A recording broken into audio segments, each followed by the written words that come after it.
So we can go ahead and start. Thank you all for coming today.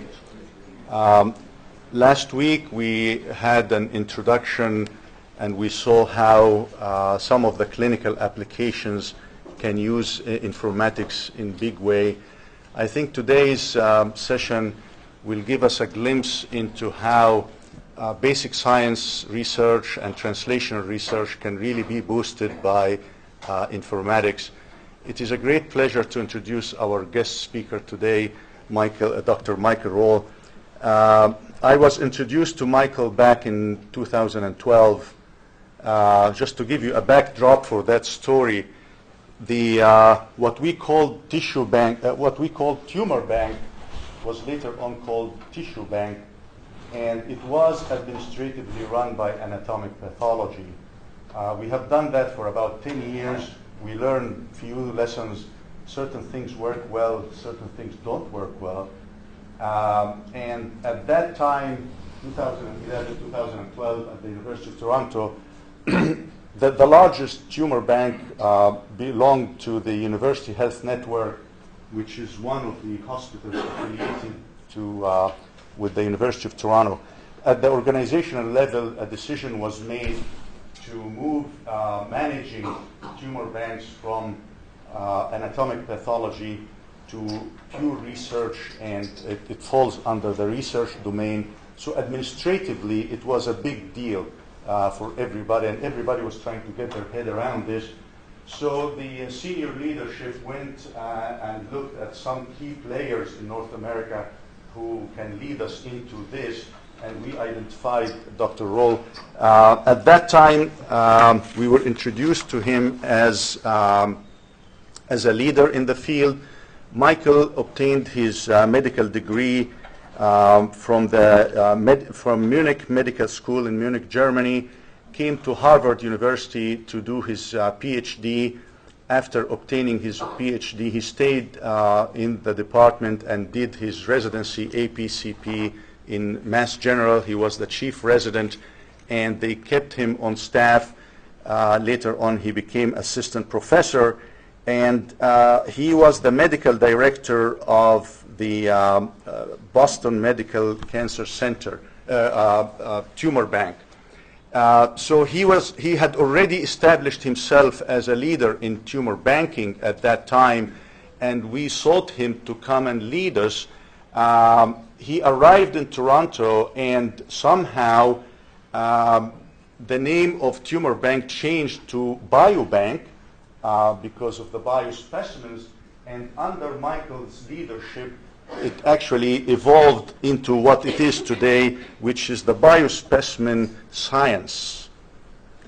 And I want to leave you with that story because this is where we will see today the story of anatomic pathology or laboratory medicine as a leader of biospecimen sciences, and what does that mean, leading personalized medicine, helping translational research, helping basic science research, and more importantly, linking through various tools of informatics.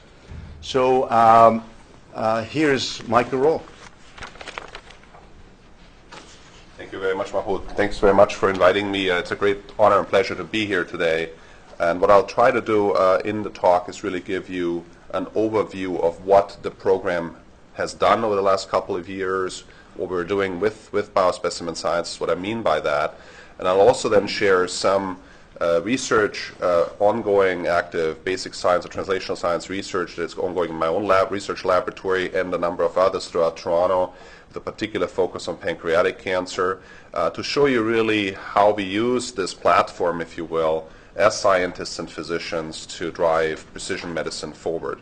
And towards the end of the talk, I will give you some specific examples around our clinical trials program at Princess Margaret Cancer Center that again uses our platform through which we, I think, have been able to bring on board novel phase 1 trials that are what I call specimen-centered, specimen-driven, where really the human specimen becomes the driver of the clinical trial. And just for many of you who are, who are the residents and fellows in the audience? I'm just curious, because it's fantastic there are so many here.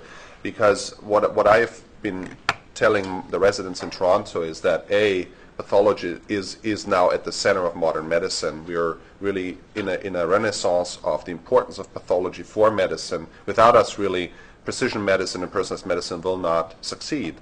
And also it's an opportunity for pathologists to really drive the field and own it, with a particular emphasis actually on clinical trials. It's something that we traditionally don't think so much about as pathologists, but it's really important to start thinking about it, to be an active player.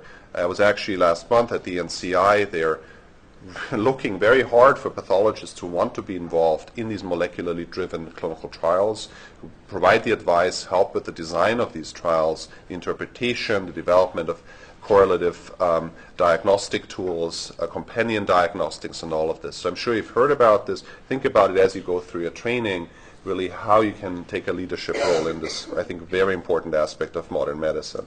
So here's sort of a little bit of an outline of what I would like to cover in the talk. Can you hear me in the back? Because I was trying not to use the microphone because sometimes it sounds a little funny. I guess people can hear me? Okay, great. Maybe we'll leave it off then. So let's go right ahead. So essentially, UHN, University Health Network's Biospecimen Sciences program was really created and, as you heard, revamped and rebuilt and vastly expanded in 2012, early 2012, around essentially three pillars, if you will. One, of course, is just thinking about getting samples, whether it's tissue samples, liquid samples. Really, to me, it makes no difference. I think we need to capture the patient in an as detailed manner as we can.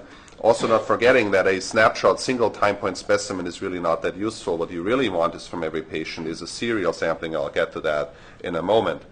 Another area that we have tried to pioneer in Toronto is what I call ultra-rapid banking. So doing things, what we traditionally do in pathology, acquire samples for research, but extremely proximal to the patient, i.e. in the operating rooms, in the biopsy suites. And you will see why this will become very important for a number of downstream studies that we're trying to do.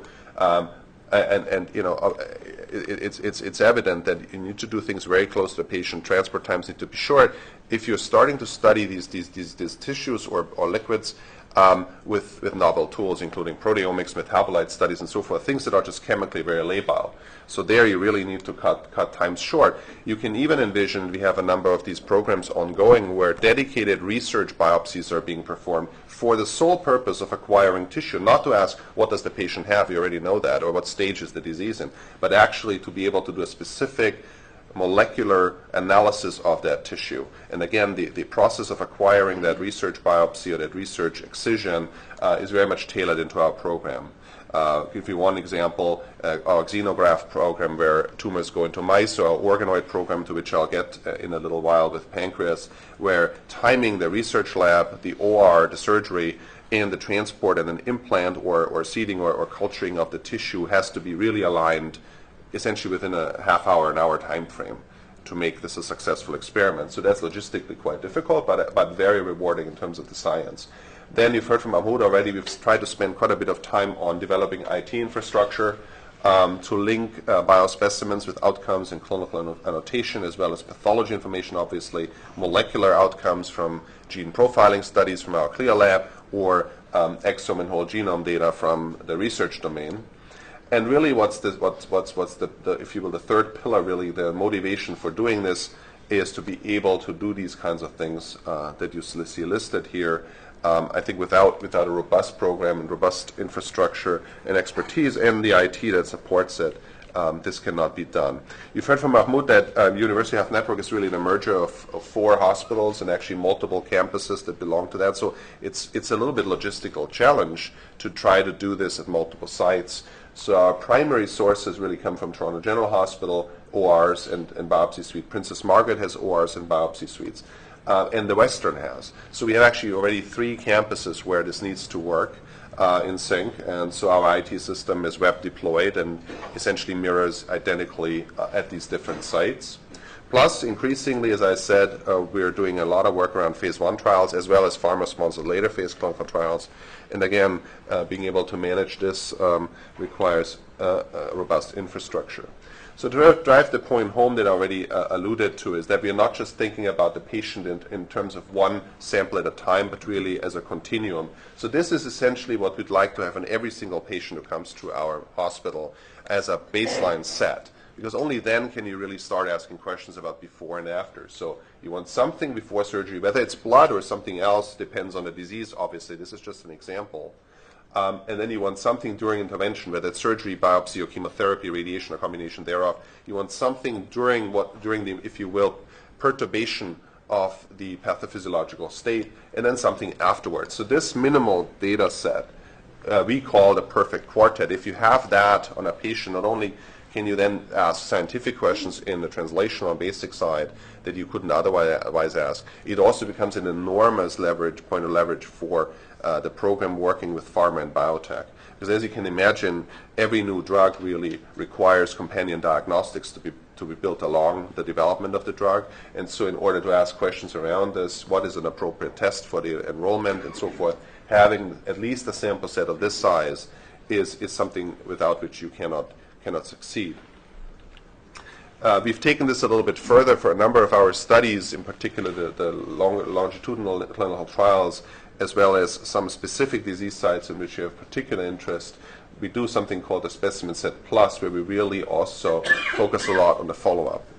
As you can imagine, what you really want to know is, you would like to have samples, particular blood samples, 3 months out, 6 months out, 9 months out, routinely done, so that you can ask later on, in retrospectively, if you have a new biomarker, would this be interesting as an early detection marker, recurrence marker, etc., and so forth. If you don't have this longitudinal set, so the time axis here runs from left to right, on as many patients as possible, really can start asking questions about time evolution of markers. And as you know, the heterogeneity of specific biomarkers between patients can be enormous, but within a patient it is relatively stable. So seeing the dynamics that happens in a single patient over time is very powerful. Rather than having a large n equals 1,000, you can do n equals smaller number, but you have very well annotated longitudinal data sets, and that provides pretty clean data as well. The other thing I want to point out is really that this is an example of different types of specimens we might acquire, and again, it depends hugely on the disease we study.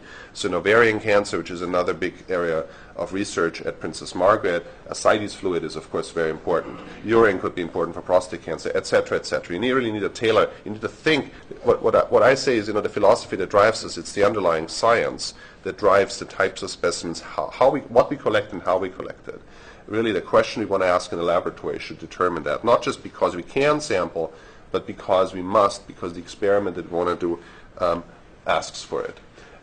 Just a few words on rapid biospecimen collection in the operating rooms and in the biopsy suites. This requires, obviously, good coordination between the OR teams, our surgical colleagues, anesthesiology, the staff, the nursing staff in the operating rooms, and pathology. Obviously, something like the intraoperative lab, the frozen section diagnostics lab is already perfectly situated to do that. It requires building a good communication infrastructure and the right kind of personnel that can actually be present in the operating rooms and do things in terms of simple dissection. We have equipped a number of our ORs with liquid nitrogen tanks so we can actually freeze right in the operating room, and so forth.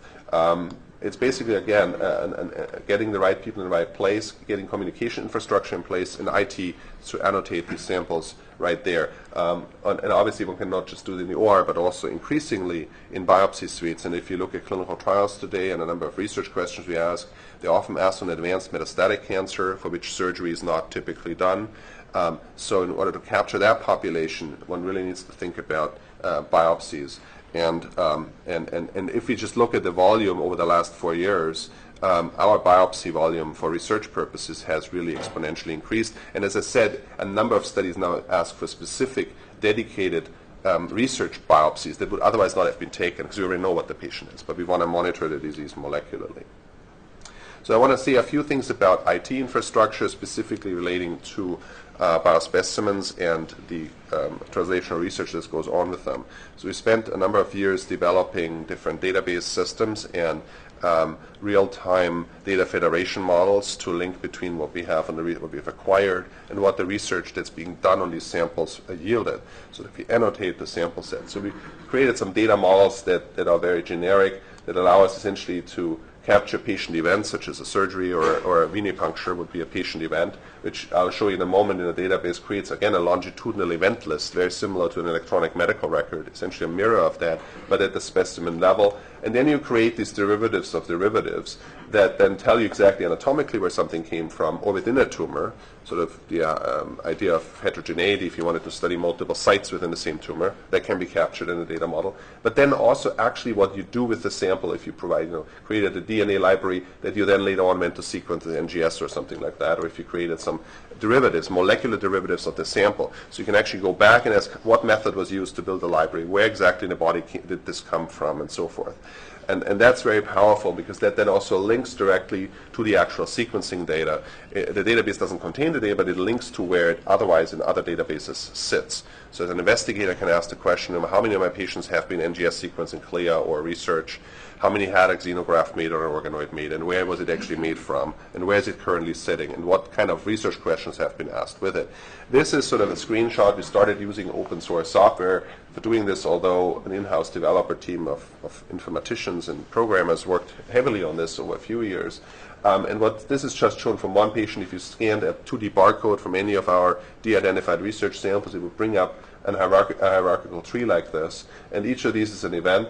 So here, for example, this would VP would be venipuncture. This was a blood sample taken in 2012. As you can see, we've put in legacy data from 2006, for example. This would have been a colectomy specimen where there was frozen tissue and so forth, and also blocks were built. So it comes up with a hierarchical tree of whatever is available on this patient and in which order it was obtained and what the logical relationship between these is. In addition, I'm very proud to say we have been able to build a live HL7 feed between CoPath, which is our clinical LIS, and the research domain. So whenever a pathologist signs out a full-text pathology report, including molecular reports, in this case you see there was molecular profiling done with a BRAF mutation, a PIK3CA mutation, that not only crosses over into the electronic medical record of the hospital for patient management, but it also crosses over into the Biospecimen archives IT system, so that I don't have to duplicate. So if I'm interested in this particular colon cancer, I already know it carries these two mutations. They're highly validated because they might come off the clear setting. And I don't have to repeat the testing, but I can actually select for the samples that fulfill a certain molecular profile. On a bigger picture, we've built, so the philosophy of this is really data federation between various databases in the hospital, some of which were newly built, just as the one I showed you, see a tissue suite. Cases is something that our cancer center uses for clinical annotation of patients in terms of outcomes, what trials they're on, and so forth. And there are a number of other databases, clinical trial databases throughout the hospital. And we've built a commercial tool, or used a commercial tool, SAP, to start federating. But rather than putting everything, mirror everything in one location, we've rather said, look, let's take these existing databases and make them such that through one interface we can search and query them. The advantage of that is that you don't have to agree on one data model, that people don't have to give up the existing databases. And if one of the databases became obsolete or went away, it wouldn't break the whole system. But it makes, essentially for a user, it makes this searchable. So unfortunately you can't really see this, but the point is here, this is sort of the interface how you do this. On the left-hand side, there's a long, long list of variables, if you will, data fields that you might want to search. So the patient age, gender, disease status, tumor grade, tumor status, molecular features. And you can then drag this over and create searches and ask, show me all the colon cancers in my cohort in females above the age of 50 that are mutant in this gene, that are still alive and that had chemotherapy or not. So you can try to build. You get the idea. You can build searches around this. Now, for the actual user, it doesn't have to be transparent where the actual data elements sit, in which of these databases they sit. Because when they are properly mapped for the end user, it doesn't really matter. It can be remapped too. If something were to change in the future, it can be. So it's rather flexible.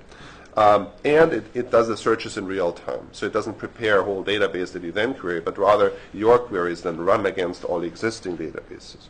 And then it pulls what you have. So there are multiple colon hits here that came out. And then you can try to see how many do I have. We actually have built, that's not shown here though, but we've built something like an automated inventory system where, I'm in the GI site group, for example, and when somebody says, can I have 100 colon or pancreas cancer of this phenotype, one question is always, do I compete with others? Am I depleting the resource, and so forth? And so you can actually use this system to build essentially what we call bank statements automatically, where you get for each site group, you can say, well, is this study actually doable? And how much would it deplete our resources or not? And are there competing people? Are they even within an institution? You'll be surprised how many people try to work on the same thing. And it's probably better to share resources rather than compete. And so such a system can actually try to identify this and help also with the IRB approval process and things like that. Okay, so those are just a few words on how we think about IT on the, if you will, specimen management side. But you already see there's linked to molecular diagnostics, as I said. I'm going to, when I talk about the pancreatic cancer project, we do a lot of whole genomes and exome sequencing. That's done on the research side. So those are not clear level data. It's really basic translational research, if you will. But again, we can populate some of the results, or at least say that certain specimens were profiled with this approach. And so if somebody later on asks another question, the same patients, that person wouldn't have to repeat the exome, but would know where the data sits. And then in the appropriate agreements with the investigators who paid for the exomes and whole genomes, collaboration, that's how we envision it, that's how it would work. Collaborations would be started. Can I access your data set because I'm trying to ask something else? Or I have a xenograph growing. You already sequenced the primary. Why would I have to repeat this? So a lot of these questions, a lot of efficiencies are possible through this IT system. Now I want to switch gears a little bit from the more generic overview of what Biospecimen Sciences has been doing at UHN to give you an example of how we use these resources. And there are obviously many, many examples. Personally, in my lab, I'm very interested in colon cancer and pancreatic cancer. What I'll show you here is some more recent work that is largely unpublished, or some of it's in press now, but around a fairly large effort we have in Toronto around pancreatic cancer research. And why are we interested in pancreatic cancer? You would say, well, for most of you in pathology already nodding your head, you say, well, because it's an awful disease to have, which is actually generally true. Although I will tell you, like just last week, I signed out a pancreatic cancer Whipple resection. So I also signed out some AP, and that was one of the rare patients where the disease was originally thought to be somewhat locally too advanced. It was actually attached to the veins, and the vessels were somewhat attached. It wasn't clear it was invaded, so they decided let's try neoadjuvant chemotherapy, which usually in pancreatic cancer is tried but usually doesn't work. In this patient, literally, I tell you, I had 3 trays, and for those of you who sign on AP, 3 trays I found on 3 blocks, I found some residual tumor. The rest was all dissecting mucin and it had melted away. So that was one of the very rare examples of pancreatic cancer where somebody had a dramatic response to FOLFIRINOX in this particular case, which is actually shown over here.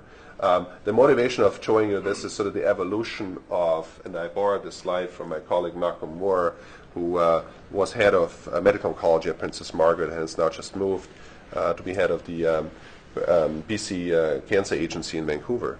And it really is a frustration for both pathologists and medical oncologists that despite many, many years of trying and many combination chemotherapies, yes, there is increase, as you can see. They work a little better, but in aggregate, they're still awful in terms of the response rate and the effect in survival. But what I was getting at is, yes, there are some of these rare responders, and we always wonder, what is it that makes this particular patient's tumor, even though under the microscope, actually the remaining tumor was still there, looked pretty awful and high grade, poorly differentiated. What makes it respond, whereas others don't? So there are a couple of questions, as you can imagine, around that, why pancreatic cancer is really interesting. It's a bad disease to have. It appears to have subtypes, although nobody's really yet discovered good molecular subtypes. Pancreatic cancer is actually one of the few where everybody's saying, can we at least find one gene so we can at least start paying for the gene panels we run? Because insurers will tell you that, well, there's no good, KRAS we all know, but it has no meaning for the treatment. But if we found something, that would already open the door, just like in breast cancer and colon cancer, where often many of us justify large gene panels or whole exomes based on the fact that there are 3 or 4 approved biomarkers, and we bill for those, and then we'll recover the cost. The problem with pancreatic cancer is there isn't anything yet, at least.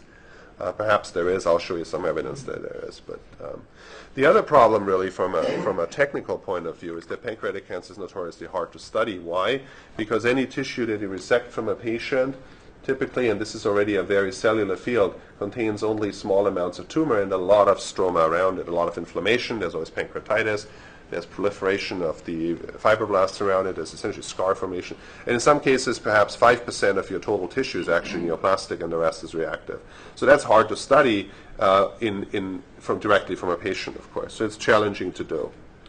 So I'll tell you a little bit about what we've been doing on genome sequencing, ploidy analysis, and chromothripsis. I'll get a little bit into that, what that means. I'll speak a little bit about organoid modeling we've been doing, proteomic work in my lab.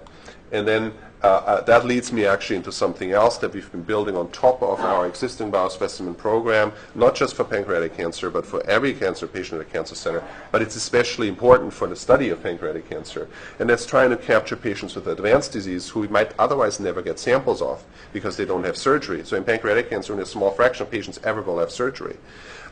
So we can't understand disease heterogeneity and so forth, really. So we've built actually a rapid autopsy program at the institution. So I was involved in writing that grant, or I wrote that grant. I'm the PI on it. And we are now in the second year of that program. We've done over 100 of these procedures. Again, a gold mine in terms of specimens, asking questions, and I'll get to that, questions about clinical trial outcomes and so forth. But just to tell you that we're using that for pancreas research, plus other kinds of research as well, obviously. And so what this basically just highlights is we started with lots of tumors, of course. They came from a variety of resources, most of them from the University Health Network, some from other hospitals in the area. And really, I think what differentiates this whole genome sequencing approach, so I'll tell you now about all whole genomes from others, is that every single one of these patients was carefully, manually, or through flow sorting in a more automated way, enriched for the various compartments of the tumor. I'm only going to talk about the neoplastic cancer right now, but we've tried similar things to start looking at gene expression signatures in stroma, for example, an inflammatory component. I'm not going to talk about this today, though, but the same technologies obviously can be used for that as well. And this is just a brief overview. We've done well over 200. Actually, now the number is more than 250 whole genomes. The data that I'll show here is from about 150, the first 150 whole genomes. All were sequenced in pairs, so normal and tumor. Average whole genome depth is about 55x. And for those of you in the field, this is a relatively standard bioinformatics platform to try to call mutations, copy number variations, and so forth. We do this in a very fruitful collaboration with the OICR. The OICR is the Ontario Institute for Cancer Research, which was about, I think, 10 years or 12 years ago. I don't know exactly when it started. But it was started with the goal really to bring infrastructure to Toronto. It's not its own hospital. It's really a sequencing center. They have a lot of the high-end sequencers, plus a very good bioinformatics core in terms of servers for data analysis and so forth. And so this is a really citywide project where they play a big role in terms of just having the hardware and some of the people to crunch the numbers. This is just to show you the two major methods that we use here on the left-hand side. Flow sorting, this is just showing a CD45 and EpCAM example where, this upper left-hand quadrant, if you will, would be your cells of interest, presumably the epithelial component. And to highlight here, if you sort different tumors, here, based on this, 2% of the cells you're sorting are actually epithelial neoplastic tumor cells, here perhaps 9, 70%. So it depends obviously where in the tumor you are, what the patient is. That correlates quite nicely with your morphologic impression if you do image analysis under the microscope. And then the other, and this of course requires fresh tissue, I should say. So it's more labor intensive and you have to line up the processing with the collection of the tissue. This, on the right-hand side, laser capture microdissection can obviously be done with fresh frozen tissue. I should also say that all of these whole genomes are all done either of fresh or fresh frozen tissue. None of them are done out of paraffin material because we feel that the quality of whole genomes in particular is much better in the non-fragmented genome state that we get out of fresh frozen tissue. But you can see here that this is quite labor intensive, of course. But we've learned now that from about 200,000 cells, if you count essentially the nuclei in these areas that are microdissected, about 200,000 individual fresh frozen dissected cells, we can go directly into the whole genome sequencing library without any amplification steps. So we can obviously do it with smaller numbers of cells, if you do amplification, whole genome amplification, but if you don't want to introduce any biases, you can do that from about 200,000 cells. The nice thing is also we found that 200,000, 300,000 cells is also enough to do RNA-seq, and probably twice as many cells, about 400,000 cells are required to do a pretty in-depth proteomic survey of these samples using LC-MS spectrometry. Down here is actually the project overall. You can see it really took off in 2012 because that's when we switched, and I was perhaps the one main guilty person to tell the OICRs that let's stop sequencing mouse xenografts and let's actually start sequence the human primary and let's switch over to isolation methods. And that's when you see this huge bump, and also the number of base pairs. This is sort of by different method or what was sequenced. And so we were well into the 120 trillion base pair sequence overall since the project was started.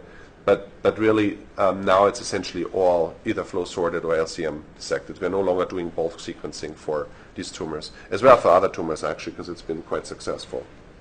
The quality of copy number calls, quality of just the overall reads, etc., is so much better.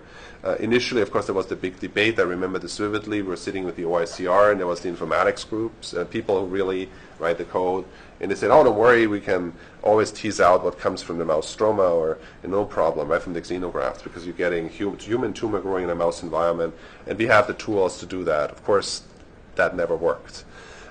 But so that we learned this 2 years later that this never worked. So I'm very happy that we didn't just stick with the xenografts, because a few years back everybody was saying, well, you need to expand human tumors. You know, your organoid is sort of the next big thing that I'll talk about, but xenograft was the big thing at the time.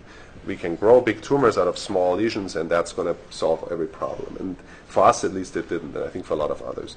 Now, just to show you how cleaning up things really helps. So up here, this is bulk tumor sequencing. This is not direct comparable, it's exomes, but what you see here is actually the mutant allele of KRAS. So 90+% of pancreatic cancer, as you know, are KRAS mutant. But of course, your mutant allele here is only present in 11% of your reads because you have contamination. If you do this nicely with LCM, and this is low coverage, actually only 20x in this locus, you get exactly 50% essentially of your reads with the expected mutant allele, which is what you would theoretically expect. Similar actually for losses. So SMAD4 can be lost, and if you look at read depths here in the clean situation, you can actually see that the expected number of reads is also half. So it becomes much closer to the theoretically expected behavior of NGS rather than here in the in the bulk where you see the mutation, but you actually don't see that the normal allele was lost. So LOH's copy number variation and so forth becomes much cleaner to call. And in the next couple of slides, well, I'll show you some of the things around just simple mutations, what we learned there. Mapping onto driver pathways. Very importantly, also mutational signatures. That's something that a lot of people are very interested in, including us, who are interested in, is looking at the entire genome and the mutational landscape and how these high-level signatures tell you something about the potentially different subtypes of pancreatic cancer, how that also relates to clinical outcome. I'll show you in a moment. And then we'll talk a little bit about chromothripsis and large structural rearrangements that happen in our hands, at least, what we believe very frequently in pancreatic cancer. Some of them are really cool events that you don't really get otherwise without really trying to tease together how the genome rearranged. And we believe that some of these events might have happened very quickly in the development of the disease, rather than the traditional model of, decades-long stochastic accumulation of aberrations. Some of these large genomic rearrangements can only have occurred in a very short period of time, meaning 1 or 2 or 3 cell divisions, because otherwise it would be highly unlikely the cell would have survived something like that. So just looking at is essentially single mutations and the genes that are involved with these, as you know, we see what we already sort of knew about pancreatic cancer, that if you look at just single mutation, about 80% have mutations. If you include copy number changes and indels and so forth, close to 90% of pancreatic cancers are truly KRAS mutant, which is actually quite interesting because that means there are about 10% that are truly KRAS negative. And there has always been the idea that they might be amenable to EGFR treatment, perhaps.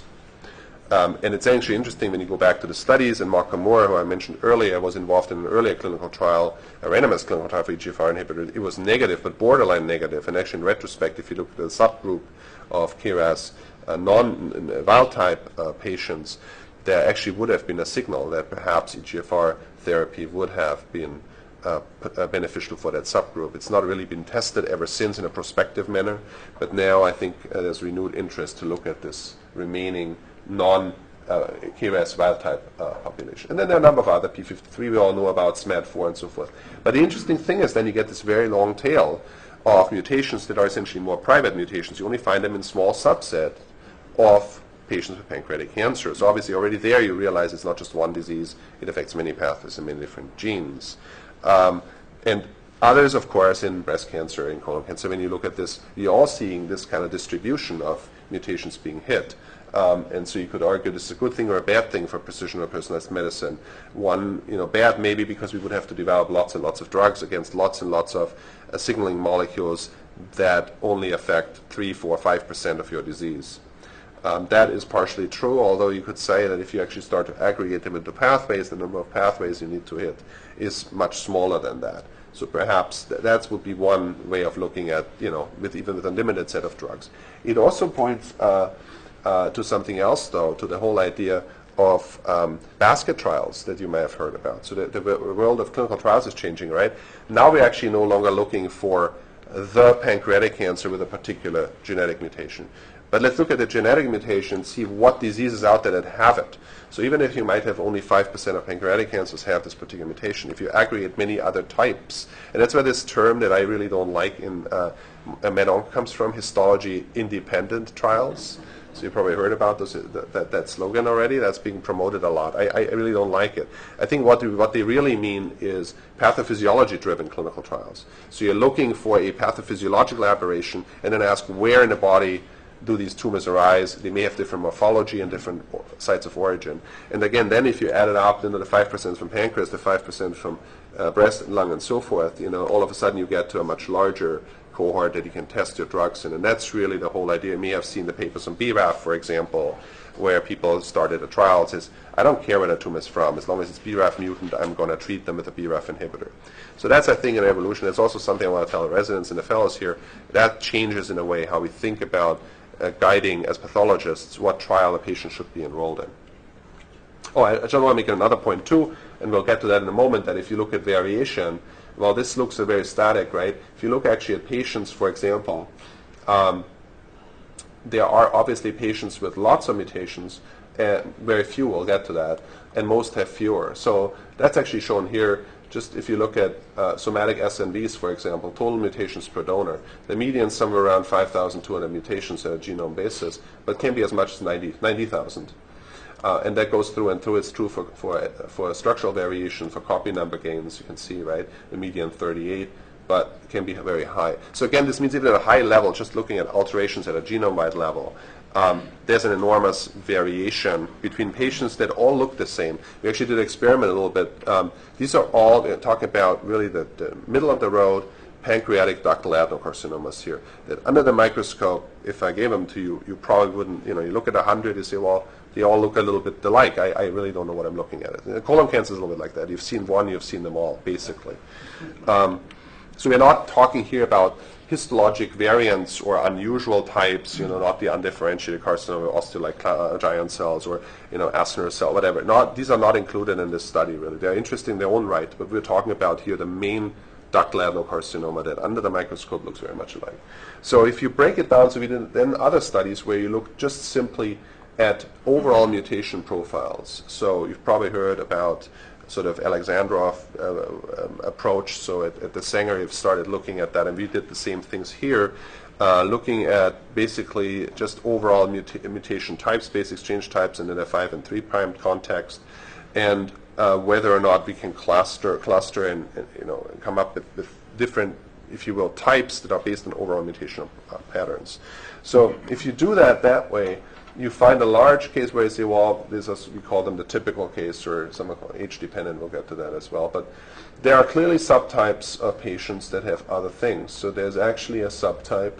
There are several patients in our cohort, in this stage 4 shown here, that are mismatch repair deficient. And as you can imagine, they have lots and lots of mutations, and the patterns they have, the types of base changes, support that as well.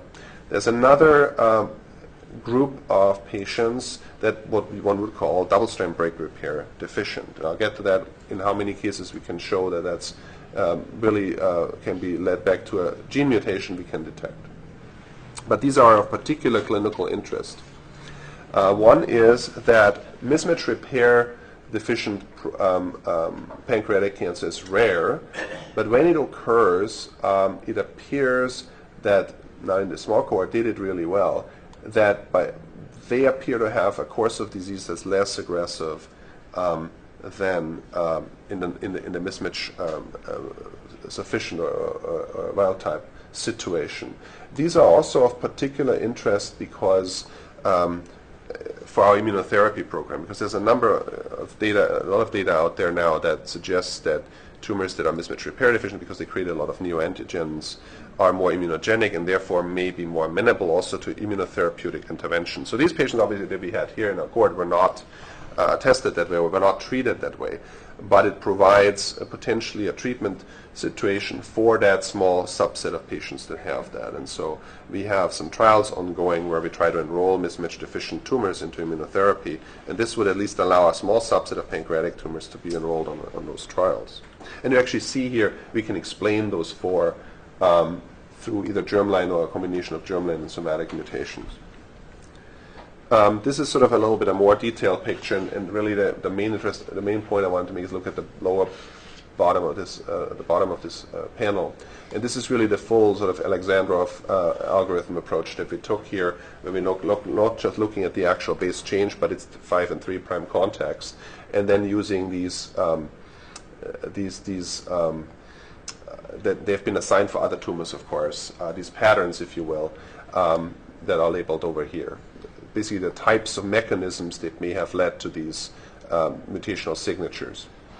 And again, you can see there's a large number of these, what you call, so-called H or pattern 1, which is the majority of patients, but you can see there is the MMR and the double-strand break repair pattern patients that show up the same way. Here, the double-strand break repair, and here the MMR ones. And so this is basically a different bioinformatics way to look at it, but a very similar one. And this has become extremely popular now to look at tumors that way. When we looked specifically at those patients, I think it's about 17 that we have in the initial cohort, that show this double-strand break repair genomic aberration signature. Only a subset of them we can actually explain through mutations in the known either BRCA or other pathways that are related to known double-strand break repair proteins. There's actually a whole subset of patients that at a genome mutational pattern look exactly like their BRCA or BRCA pathway mutated, but we can't find any mutations. We find lots of mutations, but not in known pathway genes. So we actually think that we have probably discovered, and I can't show them here, but we've probably discovered a couple genes whose protein products very likely are involved in the pathway that haven't been described so far. From a medical standpoint and a treatment perspective, these patients are of course very interesting because we would expect that they would be very responsive to either platinum-based chemotherapy or PARP inhibitors. And again, there's no, yes? I was just wondering, on the unexplained, did you have methylation data on BRCA pathway genes as well to compare to? That's a really good question. We've started to look at that. We don't see any differences. So we are wondering whether we are seeing mutations. Yeah, you're absolutely right. Yeah. The most common somatic. Correct. We haven't been able to explain it any other way than we think that we find mutations in genes that have not been connected to the BRCA pathway yet. But from a standpoint, the question is actually what would be a good molecular test? Should we be testing for BRCA or should we be testing for the genome signature? It's actually possible now not to do whole genomes, but smaller amounts, even from exomes, to get these pattern allocations. And so that would be a lab test perhaps to test and say that patient is a DSBR phenotype, and therefore we would enroll them either on a platinum, which is not the standard chemotherapy, I should say. It used to be used in the past, but it's not being used for standard of care right now. And or PARP inhibitors, of course. So again, this is one way, perhaps, of a lab test that's imminent that would change a little bit how pancreatic cancer is managed in the clinic, and would be one of the first where we could say, okay, we can justify testing and billing for it because it makes a difference in treatment. And it's very interesting biology, of course, to be learned about some pancreatic cancers.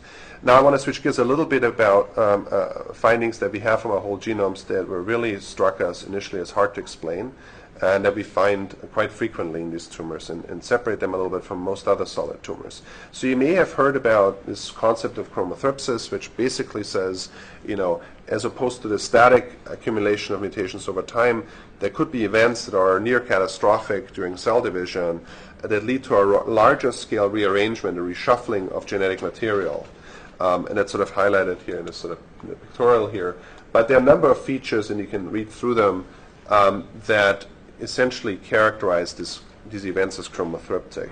So, for example, lots and lots of small inversions, things being randomly rejoined. You find essentially new connectivities when you try to map based on a standard genome. You all of a sudden see, well, these don't map together normally, but I'll show you that. The other important thing is that it's been thought to be relatively rare. So it's been well observed in other tumors, in cell lines, and primary tumors, but it was thought to be rare because it's just from a cell biological reasoning here. It must be a rare event because it's hard to survive for that to occur, because it has to have the reshuffling, and it has to be such that it's viable for a next iteration of the cell cycle. But if you look at our patients, and these are some of the panels we generate on every single patient, so their copy number data and so forth, and here actually what we're drawing is how fragments are connected. Normally they should be linear, right? This is the normal genome mapped here in the chromosome representation. But there are lots, even hundreds, within small amounts of the genome, hundreds of rearrangements within the chromosome or between two chromosomes. So there was something that rearranged it in a dramatic way. And that's one hallmark of chromothripsis. Copy number alterations, so rapid copy number alterations are also one of the hallmarks within a short stretch of the genome. And when you look in more detail, actually, you can walk through these rearrangements. So this is showing here a few chromosomes, and up here are the lines. Essentially, these are the connectivity lines of, there's a fragment of DNA here that is then linked here and back here and so forth, and you can start walking through this. It becomes a very complex pathway of how things have been rearranged. But that's exactly what the idea is, that you fragment it and then rearrange it in an almost random fashion. What's cool is that, for example, in this particular patient, the total number of copy number changes that can be described actually can be ascribed to only very few events. So if this were a random stochastic event, you would say there must be lots of separate events that are not connected. But if it happens within a short period of time, few events, then many of the copy number changes could be explained by one of these topological things that you can actually reconnect. In one particular patient, actually something really cool happened. So exactly this kind of rearrangement happened, and involves actually 3 chromosomes in a single event. But it took out 3 key genes involved in pancreatic cancer, actually. CDKN2A, SMAD4, and P53 were essentially taken out. It looks like, at least, it looks like they were taken out not in the conventional paradigm, one at a time over time, but perhaps within a very short period of time. Now, I'm not saying this happens very often. We only have one patient where this really happened, but you can demonstrate, it's truly these are taken out, and these fragments can be connected topologically. So the other thing I didn't talk much about, so we've spent quite a bit of time on ploidy studies, both by NGS and other orthogonal techniques, FISH and some other stainings, where we try to look at what's the stain of ploidy of pancreatic cancers. So many of pancreatic cancers are obviously polyploid. 2/3 of them have these complex genomic rearrangements that you might want to call chromothripsis or chromothriptic-like events. And in some instances, such single chromothriptic events can actually take out multiple important genes involved in the carcinogenesis of pancreatic cancer at once, which again is something which I think is quite cool. So not to say that this is competing models, but at least I think both can happen together, which is, one is the traditional approach, over many years, you have mutations in various genes that you accumulate, and finally you reach the point of no return and a tumor evolves and develops. Or you could have an event where something catastrophic happens in a short period of time and leads to that. And the question has always been in pancreatic cancer, why don't we see precursor lesions routinely? I mean, we see some of these pan-end dysplastic lesions, but it's almost like in prostate. You see this everywhere and in almost everybody. So why do only some patients develop invasive cancer? And why do you usually only see the full-blown developed invasive cancer and not true small in situ lesions. So that may be one of the reasons is perhaps in the pancreas really we see more of these rapid genome evolutions that happen over a rather short period of time, and it sort of would contradict that standard model of where you're trying to date lesions based on the number of mutations you find. So that may not be as accurate as we thought. And I'm not saying that these are necessarily mutually exclusive, obviously, but it's something that emphasis on chromothriptic events, which really only became available through whole genome data, really sheds light on the possibility that something like this can actually happen, and perhaps happens more frequently in pancreatic cancer than we think. Now, in the remaining time, I just want to cover a few other things that we're doing in pancreatic cancer, but it also are more generally applicable to concepts in biospecimen science. One is really the idea of what we call a living biobank, which is not just statically freezing and putting stuff away to then analyze it, but actually keeping things alive, at least for short periods of time, from patients, so we can start to interrogate and study these things ex vivo or in other model systems such as mice xenografts. The main disadvantage of xenografts in our hands is that to develop them takes many months, and so they become rather not so useful as predictive models for actually guiding therapy downstream. So you can imagine if it takes 6 months to develop, then you test it. By that time, the disease in the patient already has evolved. These are really only useful in diseases that are either very slowly progressing, I think perhaps prostate cancer, some of the things where you really have a long period of time. But even then, you're going to get divergence between the mouse model and the in vivo situation, or things like organoids that can actually be grown in a rather short period of time. So what I'm showing you here is actually a time lapse that was taken over a couple of days. It takes about 7 to 9 days to grow these organoids, and what you see is from single clones, you're growing out these organoids. They're really plated so that one or a few cells are only present, and so you're clonally growing these organoids out under specific culture conditions. They are tricky to do, but for pancreas it actually works quite well. I would say about 80 to 90% of the cells that patients we try, it can be done. And the nice thing about this is that it can be grown within a relatively short period of time, so it's potentially feasible to not just use, currently we're using these really for basic questions and for feasibility studies, but in the future we're hoping to use these to look at drug response and heterogeneity questions. You can sequence these, of course. You can interrogate them with all sorts of tools. And even to ask a question, are those good representations of the patient's tumor, since they're growing ex vivo? The other thing that can be done, so this is done in collaboration with Senthil Muthuswami's lab at OCI, where you can actually grow these, dissociate them, put them even into a mouse, and again make an organoid. So they can be passaged between, if one wanted to, between a mouse and the dish. And here are just different tumors shown, basically. And one of the nice things, I'm not showing this, is here some of them actually seem to recapitulate somewhat the cytologic morphology of the primary tumor. So we had a couple examples where the primary tumor was composed of, a compartment of very small cells and much larger ones with sort of more foamy cytoplasm. And actually in the organoids, you saw different organoids growing that had somewhat different morphology. And so perhaps if one grew enough of these, one would really capture the heterogeneity. It's actually shown here on the right-hand side, where you have these glands here and these much larger ones. So it's a bit of a biphenotypic gland, if you will, within the tumor. If you look at some of the organoids, you can find them representing this. Now, does this mean anything really biologically? We don't know yet.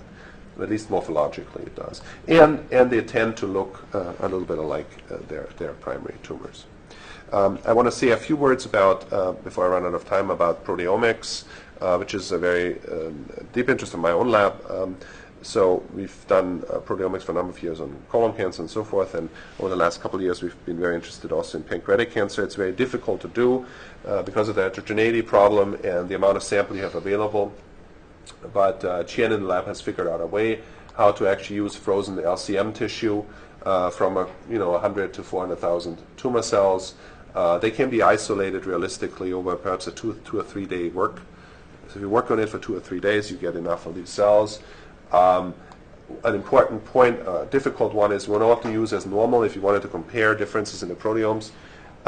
We've actually gone through the pains of isolating normal benign ductal cells from patients with those tumors away from the tumor to try to use that as the internal control. We're using the same also for RNA. This is really hard to do because you don't find enough of those, so that makes it actually quite labor intensive. But again, I think it's very important. If you start looking at the proteome, you need to know that your input material is reasonably pure. Because if you imagine you ground up this and you ground up that, it's going to look very different, no question, right? It's going to look different, but it means very little. So you really have to compare same with same. We're lucky to have a fairly high-end mass spec, that very high resolution mass spec, that allows us now to detect over about a 3.5 or so hour, 3.5 to 4 hour single LC run, about somewhere between 3,000 to 8,000 proteins in a single run. That's pretty cool. I mean, that's a pretty deep look into the proteome from a directly primary sample that's obtained from the patient. This was one where we had about 3,000 and then map it to different pathways just to show that this can be done. And this is actually looking now at a single patient where we started to look at different metastatic sites and proteins that are either up or down regulated compared to different normal ducts. And this is ongoing work, although I'll get to that when I talk about the rapid autopsy program briefly. It's allowed us to now start correlating the genome data we have and the transcriptome data from the whole genome effort with what we find at the proteome level. And I don't have much more time to talk about it right now. I just want to say a few words, if you will, at the end of the talk about the rapid autopsy program. As you can imagine, in pancreatic cancer, having access to multiple metastatic sites, as in any tumor, is extremely powerful and interesting. We've actually rediscovered things that pathologists knew for a long time. In advanced cancer, for example, metastases to the heart are very common. But in our cohort that we have at UHN, 25% of patients, we can actually grossly demonstrate that. And we've harvested those. And in some instances, they seem to be genetically different from the rest of the mets. This was done at about 82 rapid autopsies that we've done. We've done now well over 100, collected thousands of samples, if you will. Many of these patients, about a quarter of them, actually already had tumor because they had surgery at UHN before the autopsy. We've used them for xenografting, for immunotherapy research. And we actually, on these, we obtain large volume liquid biopsies to study circulating tumor DNA. In many of these instances, we have also pre-mortem samples. So this has become an extremely powerful resource for us. It uses the same infrastructure. We've shown that we can isolate live CD4, CD8 T cells and other things in terms of immuno monitoring of the tumor from the postmortem situation. This is this particular pancreatic cancer patient that I talked about that has myocardial metastases. What we've actually done is sequence a number of the metastatic sites in this tumor, including the primary that was sequenced prior. But these are whole genomes done on various metastatic sites. And just correlating here mutations, if you basically create a similarity matrix of the genes that are involved in the mutations, they actually group into these groups, as you can see. Some are lymph node mets and solid organ mets. But interestingly, the metastasis to the heart was most distant to all of the others, even though it's from the same tumor. We've done a few since then, and it seems, there's very little literature out there on metastasis to the heart because they never biopsied. But if you try to cure this patient, you have to cure that as well. What it means really is that this rapid autopsy program is now a goldmine for us to study unusual sites, looking at heterogeneity. What does it mean? What do different metastases to different organs mean? And it's perhaps one hypothesis we have. This patient was on a particular MEK inhibitor trial, actually. And what we're actually thinking is perhaps under the trial, under the pressure of the signaling molecule or inhibitor molecule, we're doing something to the tumor that it otherwise normally wouldn't do. Or we're selecting for a clone that seeks out the heart that's different from the others and so forth. So there's quite a bit of interesting hypotheses one can make about that. I want to say a few words, I think I'm a little bit running short of time here, about another effort we're using in GI tumors, just to show you something. We're also doing things that are not necessarily sequencing related, and that's a large consortial international collaboration. We're one of the key players in colon cancer around defining the immunoinfiltrates in colon cancer, whether they have prognostic implications. I'm not going to say a lot about this. There's a lot of data around that. Yes, the types of T cells you might find in colon cancer might tell you something about whether or not this tumor is going to behave better or worse. And so we've done a lot of work on a very well clinically annotated cohort of about 350 patients that we have at UHN, where we essentially look at T cell infiltrates, their location at the tumor interface in the tumor and in the surrounding stroma. And as I said, this is an international consortium with a number of other participating partners, with the ultimate idea of, can we add something to the traditional TNM in terms of an I score, if you will, that would tell us something about particular stage 2 patients in colon cancer, where often the discussion, should we do chemo or not, is important. And so any additional information that's easy to score for pathologists that will make a difference could be very, very relevant. So as I said, this is a large consortium of people. I should also say one brief sentence about immunotherapy. I'm sure a lot of you here are involved in these studies, as are we. So PD-1 inhibitors are very popular. Through our adverse autopsy program, we actually discovered now new things, side effects. This was one patient we had who had massive autoimmune demyelination of the brain, as is shown here on the MRI and in the histology.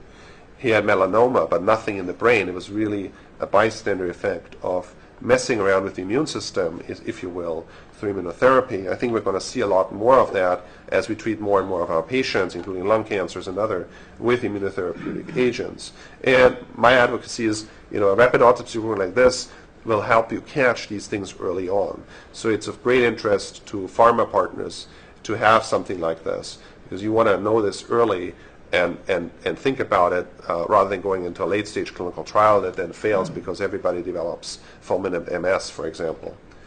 And so in the last few slides, I only have a few more, I want to say one thing about our pathology-driven, specimen-centered clinical trials at Princess Margaret Cancer Center.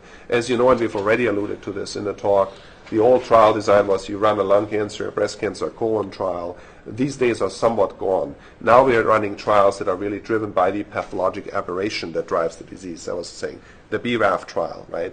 The so-and-so trial. You pick your favorite gene for which you have an inhibitor, and you ultimately say, well, I don't really care where the primary was from.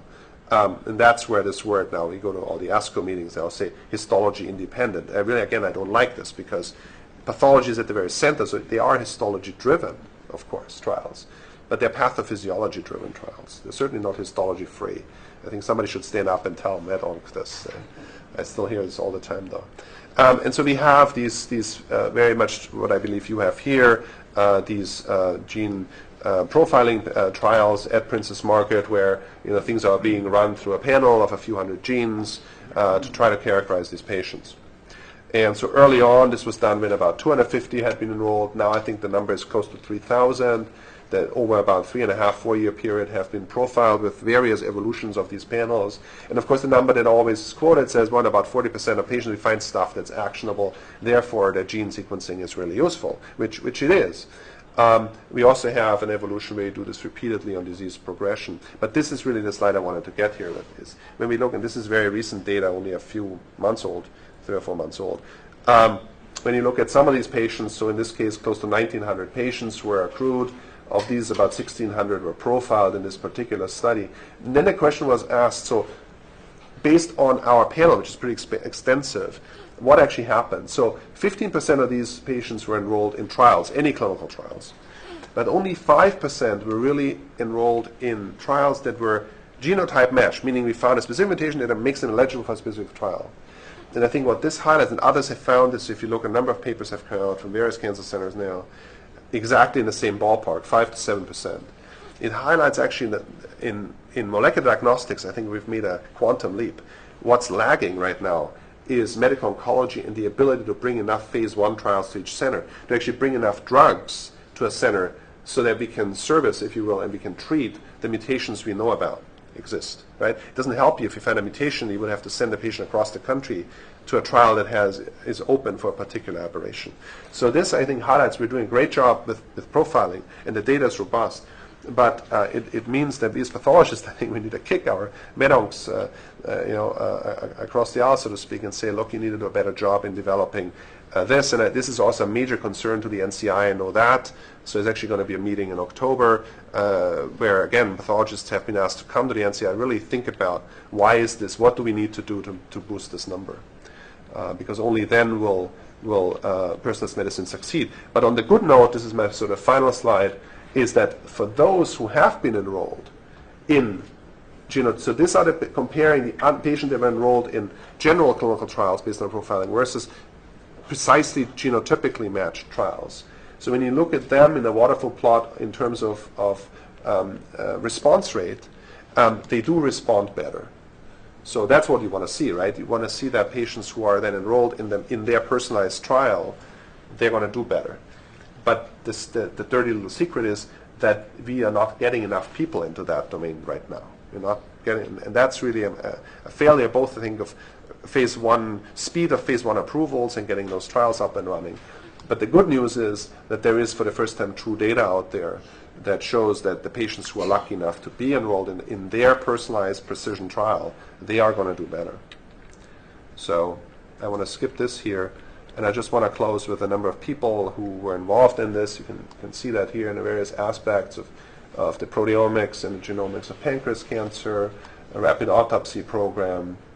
I didn't talk about RNA-seq data really, and a number of other things, and the team really involved in the molecular clinical trials at Biospecimen Sciences. So you see it's a large number of people, and here are a number of others, pathologists, investigators, throughout UHN, particularly Steve Gallinger, John McPherson at YCR, Lincoln Stein, who heads the bioinformatics group, and Fayaz Nora, who really has been a major driver in the chromothripsis project. So, and I want to thank you for inviting me, and it's been a really fun video.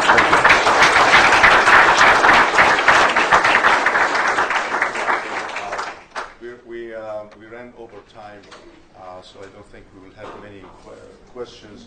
The one thing that Michael went very fast on, and I just don't want this to pass without me commenting on it. When he talked about migration of data from CoPath to CA tissue, that was only achievable because that CoPath was a Cerner CoPath, and that stores the information in discrete data formatting. The CoPath that we have here is SunQuest, which doesn't. And I keep talking about intuitive. Maybe one day we will actually get intuitive that will enable us to store data in discrete data format to enable such a migration. So this basically was look into the future or traveling to the future. Any questions for Michael? Maybe one or two? No? I was particularly interested in your comments about the rapid autopsy program. As you know, in the United States, we have significantly reduced the number of autopsies that are being done.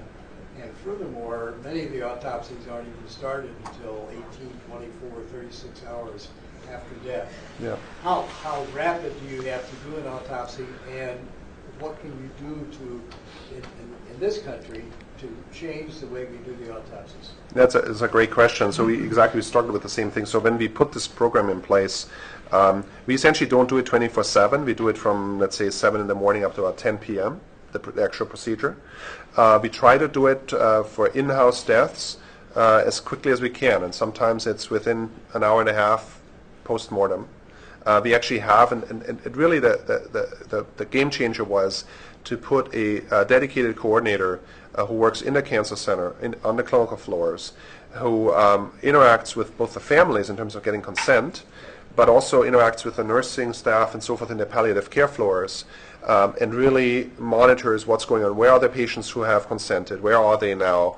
What's their clinical status? Regular updates. So she talks to the medical oncologist in charge of the patient or the palliative care doc, as well as the clinical team. And she is in continuous exchange with, so we've hired a rapid autopsy fellow who performs those procedures. He's on call, basically. And we have one dedicated PA, in addition to the usual PAs who perform the autopsies, Both are really well trained. They're foreign trained MDs. They're just in the process of trying to get licenses in Canada. So they are very good. And you know, I signed some of them out. I share this with some of my other colleagues. We prioritize these autopsies over the routine non-rapid autopsies, and we can perform the procedure, again, the procedure from start to end is often only an hour or an hour and a half, because they have different criteria. They're not cause of death autopsies. They are scientific specimen acquisition procedures, really, and that's how we explain it to the patients. We sign out a clinical report to document that it was done, but the goal is entirely different. And actually the clinical coordinator, together with the clinical team who knows the patient really well, has pre-mortem prepared a dossier which is pretty detailed in terms of where are the lesions, how many of them are there, what was the latest imaging showing, and which lesions are interesting scientifically. So we ask the radiation oncs and the med oncs to fill out forms. We have standardized forms that will indicate this particular patient is interesting because what trial they were on. Said, oh, the liver lesion was stable for 2 years, but in the last 2 months a lung lesion developed, and that ultimately killed the patient. So that's really important to know, of course, when we later ask scientific questions. So that's all known well before the procedure starts. So in that term, I think once the patient dies, things can move very rapidly. But we also have done patients from outside, from hospices, so they can, or from home. And there, of course, the time interval can be longer. We've actually done some pretty careful RNA integrity analyses. These are not all bad samples, and for certain applications, genome sequencing, even transcriptome analysis, they are very well usable, even 10, 12 hours post-mortem. That was one question right there. So when you do a pan-cancer comparison, do you find anything in the molecular signature that would speak to the high frequency of chromothripsis in pancreatic cancer? Yeah, so it's a little bit of a puzzle right now. I mean, others have looked in other tumors, right? Esophageal cancers were thought to be high and others low. I don't quite know whether it is because we're looking at very purified tumors with our technology, and others may not have, and therefore may not have detected the level of chromothripsis in other tumor types. But it's very well also possible that just biologically pancreatic cancer is a little different from colon cancer or other solid tumors where the level of chromothripsis seems to be much lower. I don't know mechanistically. Yeah, so in your program studies, do you see an increase in non-homologous enzyme proteins or microhomology? Yeah, you're asking a phenomenal question. The answer, unfortunately, I don't know. We've tried to ask those questions now. I think that we're not ready yet to definitively answer this, but yeah, absolutely right question. Dr. It's a great talk, thank you. So also about the chromothripsis, if your hypothesis is correct that this was a one-time catastrophic event, I would expect less point mutations in those events, in those cases. Do you see that? Yeah, that's a great question. I don't think we're necessarily seeing that. But what that perhaps means is that the two events are obviously not mutually exclusive. So there's obviously still accumulation of mutations through stochastic events and other things that happen on top. But it's clear that there are cases where you really just see that, and then there's a subset, as I said, about 2/3, where you see clearly events that you cannot explain other than some catastrophic event happened and led to shattering of the chromosome and random rearrangement. So I was saying I don't think the two models are mutually exclusive at all. It's just possible that in some tumors, and perhaps in pancreas more than others, that these are ultimately the triggers for the tumor to grow, and that's why we don't see the precursor lesions as well as we do in other tumors, right? We don't see the adenomatous changes. IPMNs is a different story altogether. We are talking here about tumors that arose spontaneously, presumably, right? So Michael will be available for more questions. I think we'll have to leave it here. Thank you, Michael, for that. Thank you very much.